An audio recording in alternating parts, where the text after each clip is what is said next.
morning guys! Welcome to my YouTube channel and your channel, Juana's Best. Today is September 2nd, 2021 and ang gusto kong gawin para sa araw na ito ay magkwento lang sa lahat ng mga kaibigan, mga subscribers, mga followers at sa inyong lahat. Ang gagawin ko is magkukwento ako, mahabang kwentuhan ito, kaya ang gagawin ko is my part 1, part 2, part 3 para tuloy-tuloy ang ating chikahan. So sisimulan ko sa kung ano ang totoong buhay dito sa Amerika. Dahil ang alam ng marami is napakadali ang mabuhay dito sa Amerika. Ang sabi nga nila, ang Amerika is the land of opportunity. Pero kailangan alam natin kung paano gamitin ang opportunity na binigay sa atin. So, medyo mahaba-habang kwentuhan ito. Pero ang ikikwento ko sa inyo ay yung totoong buhay na naging karanasan ko sa pagtira dito sa Amerika sa loob ng 30 years. Napakahaba. 30 years, half of my existence. I'm 59 years old and I came here in the US at the age of 29. So, 30 years na ako ditong namumuhay. Matagal ko nang gustong gawin ito. Pero, yun nga, I was working during those time and kulang sa oras. Pero ngayon, na wala na akong ginagawa, is gusto kong i-share sa inyo ang aking mga karanasan. So, simulan na natin. Ang pagpunta dito sa Amerika ay malaking bagay. Dahil nga sinasabi nila na ang Amerika ay land of opportunities. Tama, land of opportunities. Pero kailangan gamitin mo ang oportunidad na yon na binigay sa'yo ng pagkakataon. Dahil kung pumunta ka dito sa Amerika at ang iniisip mo, yayaman kang bigla, mali. Hindi tama yon. Kailangan maghanap ng trabaho, pumasok, magtrabaho araw-araw, at alam mo kung paano mo gastusin ang kinikita mo. Dahil dito sa Amerika, hindi tayo sumasahod ng libo-libo sa isang buwan. Hindi katulad sa Pilipinas na pag nagsweldo tayo, libo-libo. Dito ano lang, hundreds. Especially so that ang sweldo dito is weekly, sometimes bi-weekly. So, you have to learn how to budget your money. Okay, simulan natin sa pagpunta dito. Okay, pwede kang makapunta dito through petition by your husband, your parents, your brothers, your sisters, or may boyfriend ka, may girlfriend ka na American citizen at kukunin ka dito as a fiancé. So, ang gagamitin mo na visa pagpunta dito is fiancé visa. Yun ang pinakamabilis na proseso. Dahil ano lang yan, 2 to 3 months nandito ka na sa Amerika. Depende yan sa pag-process mo ng papers mo pag naprubahan na yung petition mo. Yung husband and wife na ipipetisyon, kunyari yung asawa niya is pag hindi siya citizen, it takes 2 to 3 years. Pero pag American citizen, yung asawa na mag-petition sa isang asawa, mabilis yun. Okay? 3 to 6 months din. Yeah. Sabihin na natin 3 to 6 months. Fiancé visa is also 3 to 6 months. Yung anak, ipipetisyon ng magulang at hindi pa overage kasi ang daming qualifications. Kunyari, under 21, yung parent na magpipetisyon sa anak na under 21, mabilis din yon. Okay, 3 years. Yung overage, matagal yon. 5 to 7 years ang aabutin. Yung siblings, yung magkapatid, pipetisyon niya yung kapatid niya sa Pilipinas, matagal yon. Umaabot yan ng 20 to 25 years. So, ang daming paraan para makapunta dito sa Amerika. At hindi ko pa nabanggit yung tourist visa. Pwede kang pumunta dito sa Amerika as a tourist. Pero, you are only allowed to stay here for 6 months. Kung tatanungin ninyo ako, pwede bang i-extend? Yes, for another 6 months. Okay.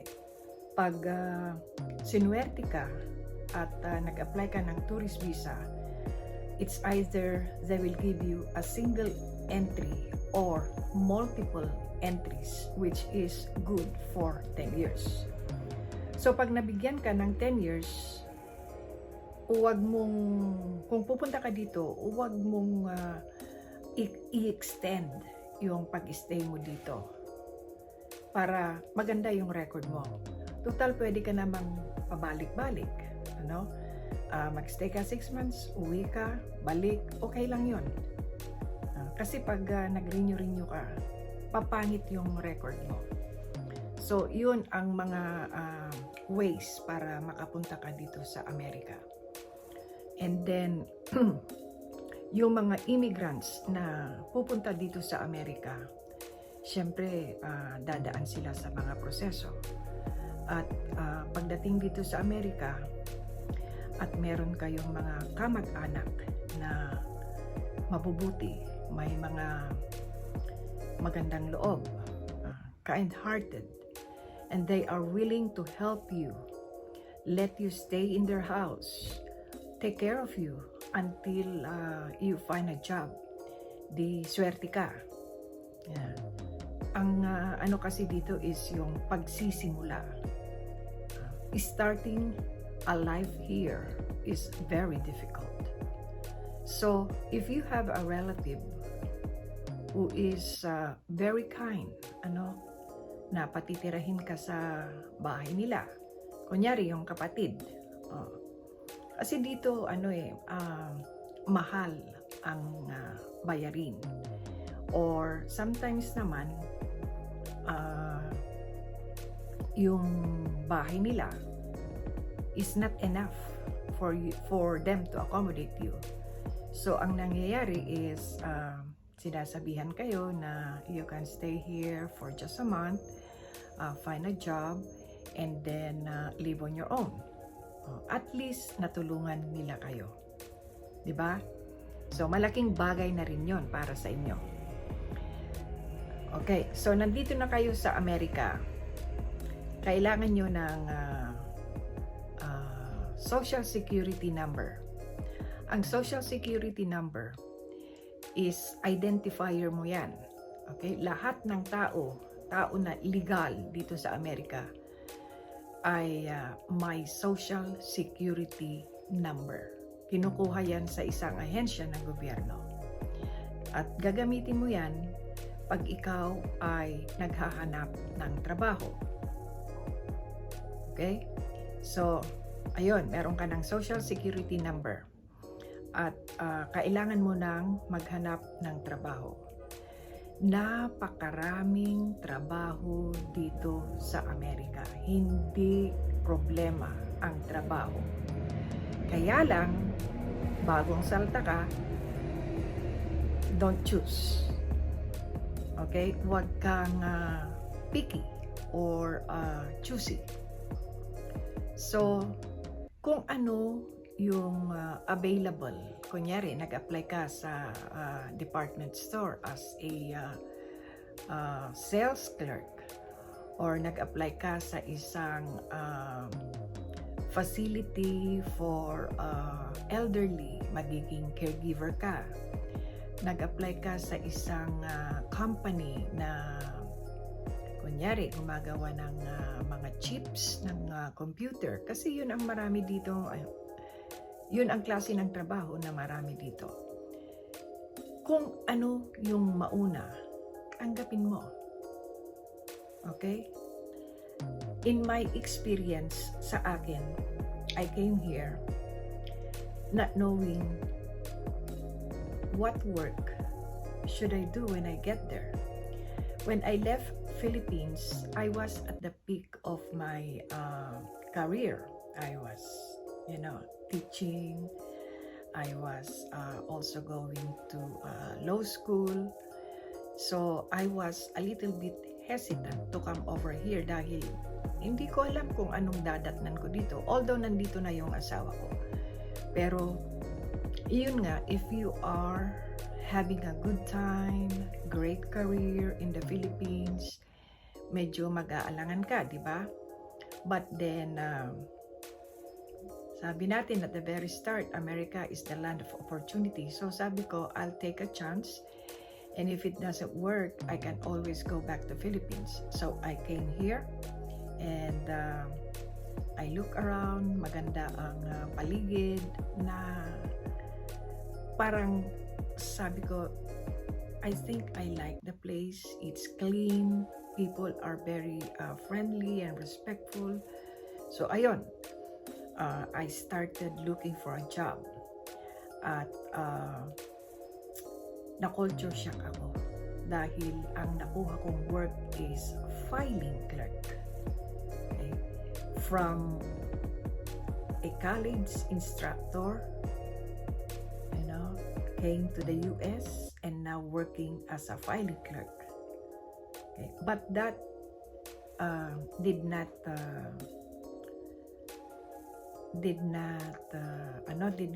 kill my interest in living here in America. So sabi ng asawa ko, magtsaga ka lang, it will come. And tama. Okay, so getting your first pay is yun ang napakagandang feeling. You're getting your first salary is napakasaya sa pakiramdam. So I work as a filing clerk, maraming pinagdaanan, and then nung nagkaroon na ng experience, I tried applying for the government job, and I was very lucky. Sometimes nakakadismaya because ang pagpasok sa government is napakahirap. You have to have an exam, and then you have to have a oral interview, at hindi pa dyan nagtatapos. Tapos pag nagkaroon ng vacant position, you fall in line. You go and make an appointment to meet with the agency na nangangailangan ng tao. So, pag pumupunta ako, napakahaba ng pila. Nasa 105 ako. So, ako ang pang 105 na aplikante na i-interviewin sa araw na yon. So, just imagine how many people are in line. So, nawawalan ako ng parang hope, pag-asa. But then, well, if they can do it, I don't see any reason why I cannot. So, try lang.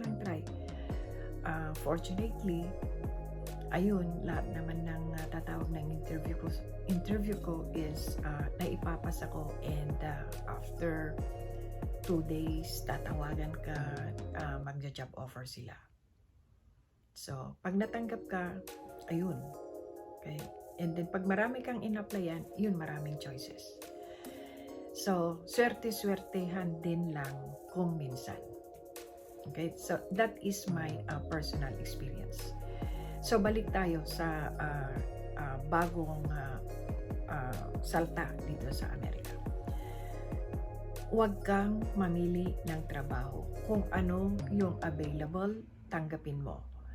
Kung magkano ang sweldo, huwag yun ang isipin mo. Ang isipin mo at ilagay mo sa ulo mo is magkakaroon ka na ng trabaho.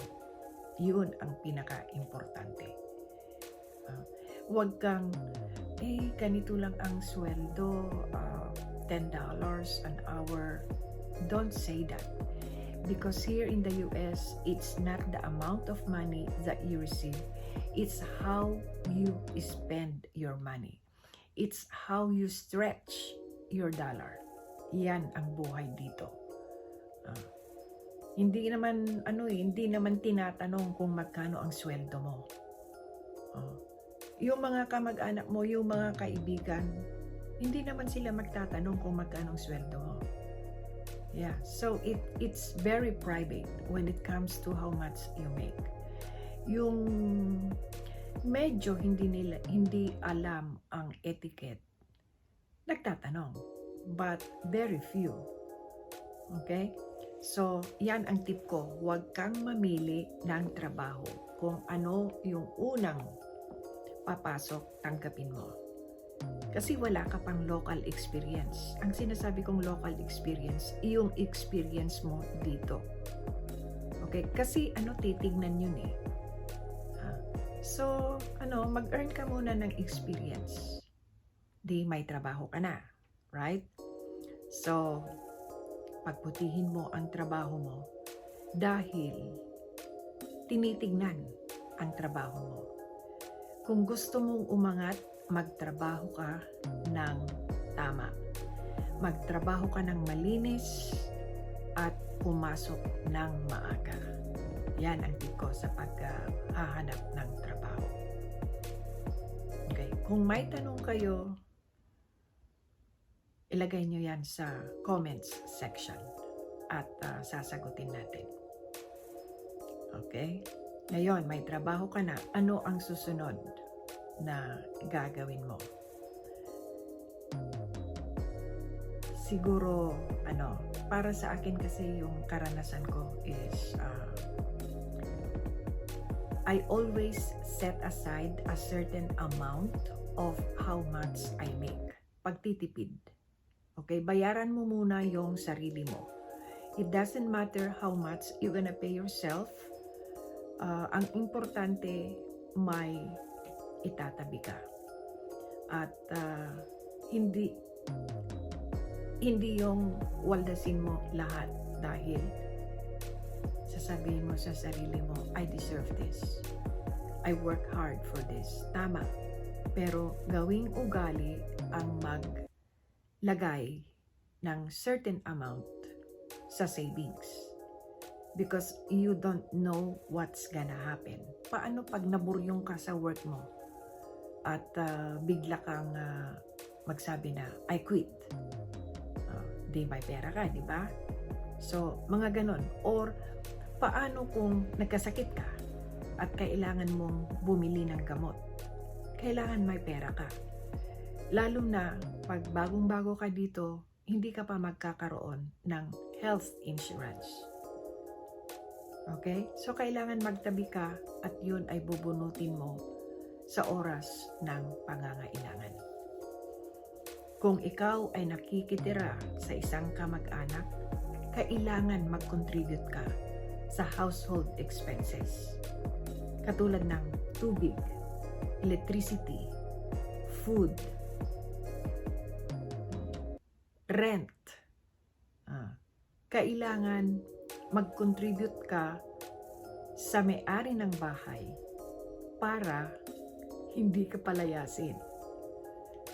Kasi magastos, yun ang mahal na bayarin dito sa Amerika. Lalo na dito sa California, ang pinakamataas na bayarin is bahay.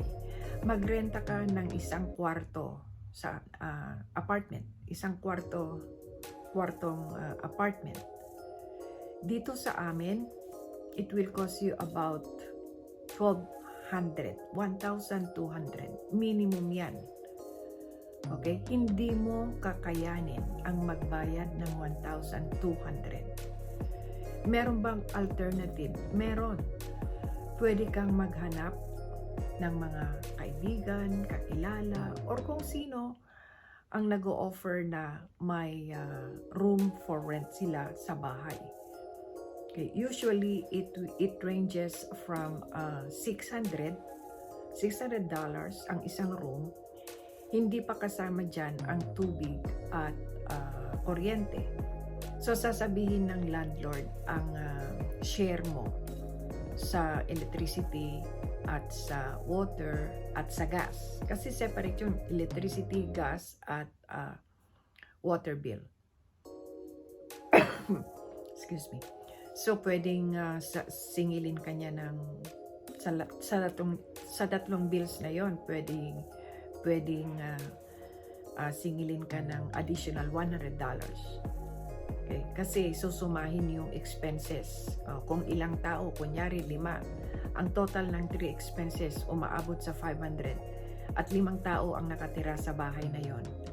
Ayun, divided by 5. So, sasabihin niya, you have to put in $100 for the city services. See, maraming bayarin. Yan ang pinakamalaking expenses is bahay. Pero pag sa pagkain, mura lang naman. Walang problema sa pagkain dahil napakamura. Kung ang type mong kainin is mga chicken, mga beef, mga pork, napakamura lang yan. Pero pag ang type mong kainin are Filipino foods, I tell you, they are very expensive. Kaya karamihan dito, mga Filipino, they utilize their backyard to plant their own vegetables. Because if they will go buy their, say for instance, eggplant, mahal. Or malunggay, mahal mga yun eh. Pero pag chicken lang, pork, ay napakamura. So, mura ang pagkain. Tirahan ang napakamahal. Tsaka, syempre, you deserve naman ang pasyal-pasyal or shopping, di meron kang expenses doon. So, you just learn how to stretch your money. But once you make money here in America, don't forget to put aside a certain amount. It doesn't matter how much, but in the long run, that little amount will become a big amount. Alright? So, yan ang palagi kong sinasabi sa mga kaibigan at sa mga anak ko rin. I always tell them, hey, pay yourself first. Okay? And then you pay me. Siyempre. Diba? Okay, if your children lives with you, they have to put in money for the house expenses, for their food, lalo na kami, because we love to eat Filipino foods. The kids love to eat Filipino foods. So, namamahalan ako. Okay? Yung budget is lumalaki. So, now that I am retired and I am most of the time staying in the house, I would plant Filipino vegetable para makamenos sa gastos. Okay? So, yan ang tip ko pag nagkaroon na kayo ng trabaho dito sa Amerika. Okay? Okay, next, ano ang gusto ninyong pag-usapan natin? Kotse, ang pagkakaroon ng kotse. Car is essential here in America. It is not a luxury. Okay, kailangan meron kang sariling sasakyan. Dahil pag wala kang sasakyan, di magbabas ka. Walang jeep dito ha. Magbabas ka. At ang bus may certain pick-up location at may certain drop-off location. Hindi pwede yung papara ka na lang kung saan mo gusto. So pag nag-work ka at yung drop-off ng bus is malayo sa work mo, kailangan maglakad ka pa. Pero kung may sarili kang kotse, you are on your own time.